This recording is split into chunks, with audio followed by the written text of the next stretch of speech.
Finally এখন আমি ready হয়ে গেছি। আজ হচ্ছে আমার ননদের শাশুড়ি মারা গেছে, তাই আজকে শ্রাদ্ধ, মানে আজকে লোক খাওয়ানো। আর এদিকে দেখো আমরা 4 জনের জন্য ভাত মানে তুলবো, দিদি, জামাইবুর আর 2টো বাচ্চা, 4 জনের জন্য। দিদির জন্য নিয়েছি দেখো এই ছাপা শাড়িটা নিয়েছি, দিদির জন্য এই ছাপা শাড়িটা নিয়েছি লাল কালারের। আর বাচ্চা দুটোর জন্য 2টো সেট নিয়েছি, আর জামাইবুর জন্য একটা গেঞ্জি নিয়েছি। আর করলাম না, 4 জনের ভাত তুলবো। আর এখন আমরা বেরোবো। আর এখন বলতে প্রায় কটা বাজে, 12টা মতো বাজে বা 12:30 মতো বাজে।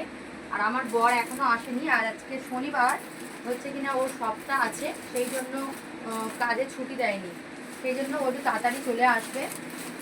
এখন আমরা যাব, আমার কাকি শাশুড়ি, আমার ভাসুরের মেয়ে মানে বাহা, আমি, আমরা বাহাকে অনেকে তো চেনো। যাই হোক, ওই আমরা সবাই মিলে এখন যাবো আগে, তারপর আমার বর বাড়িতে আসবে, রেডি হয়ে তারপর বেরোবে।